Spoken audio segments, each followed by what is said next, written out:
Good afternoon, it's Farouk here from Disqualified Dads, representing the plight of dads, mums, uncles, aunts, grandparents, nephews and nieces, all of those that have been alienated and separated from their loved ones ultimately.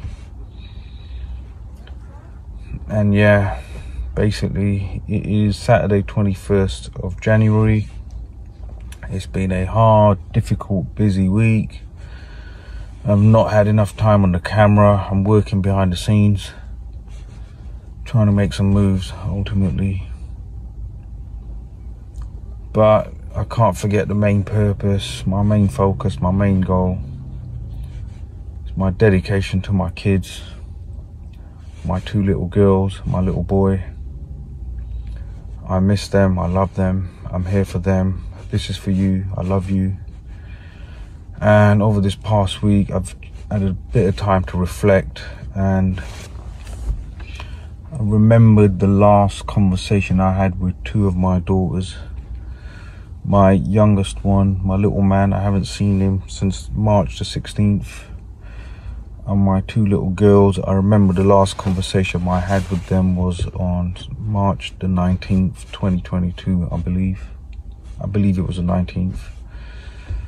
And I remember sitting with them and I made a promise to them. And that promise was, I said to them, I categorically remember now, because all the memories I have and the moments and times I've shared with my kids, they are all moments and memories that come and go, and I remember and ponder, and something triggers it, you remember, you know. And that last conversation that I had with them, I remember it now clearly. I remember that moment and that conversation. And I made a promise to them. And I remember that promise I categorically said to them, and the words that I used were, your dad is whatever happens from this point on. Because there was a lot of uncertainty, high conflict moment. And I said to them at that moment, you know, it was a very awkward atmosphere. I was being watched. Every moment I was with them was being watched. And I said to them, because deep down I knew what was coming. And I said to them categorically, I will fight for you. Your dad's going to fight for you with everything he has.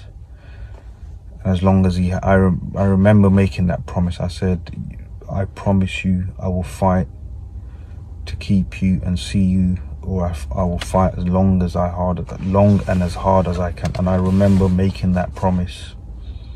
I remember that moment categorically.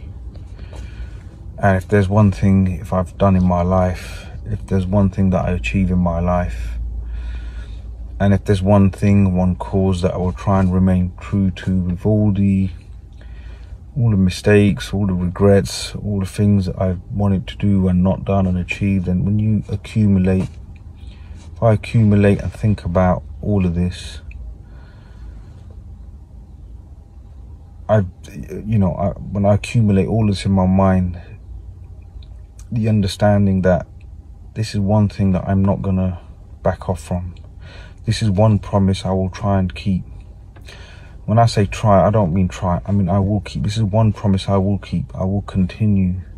And I will fight as long and as hard as I can. Because this trauma of separation, the trauma that the separation with your own flesh and blood causes you, and the way you're treated by the system, the family court system, the CMS, the whole lot. And you combine all of this trauma,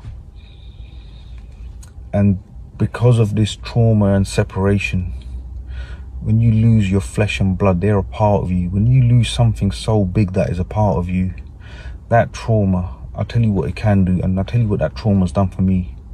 I've discovered the rest of myself. I've lost something, and I've now discovered the rest of myself. I've discovered who I am. And with this discovery now, it's a very powerful stage to be in life. When you get to a stage in life when you discover something like this about yourself, something this big, something of this magnitude, by losing a part of me, by losing my flesh and blood, by losing that contact, that trauma has helped me discover the rest of me. And the rest of me that I have discovered, I will dedicate to continue to to raise awareness, fighting not just about my children, not for me and just my children.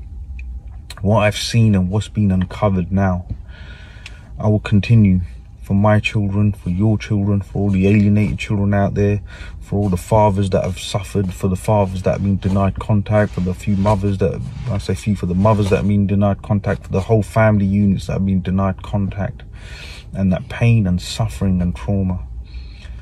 I've discovered who I am by losing my own kids, the trauma, what they gave me, my kids have given me. My kids have given me and made me realize who I am. And that's the connection that no one can break. No one can break that bond. Your kids come from you, but when you discover who you are because of your kids, no one can break that. And no one will break me. Nothing, there's no hurdle I'm not prepared to climb and go through. There's no humiliation I'm not prepared to take. It doesn't matter. There's no more humiliation. When you've been separated from your flesh and blood, there's no more humiliation that you can take. When you've been through the family court system, understand this. The level of humiliation that you have been, when you have dealt with narcissists, the level of humiliation that you have suffered yourself, there is no one else that can humiliate me anymore. I have no inhibitions. There is nothing I have, there's no other purpose that can sway me from my path. And that's what my kids have given me. My kids have given me that path and that purpose and that discovery. And I will continue for them, for you, my kids, I will continue. And for all those alienated kids, and for all those parents who are struggling, for all those fathers who have given up along the way, for all those mothers, grandparents, uncles and aunts who have been broken along the way, I will continue. Because I'm not that guy. That's not me. That's not my path. My path is set. And I cannot be swayed away from my path. To my kids, I love you.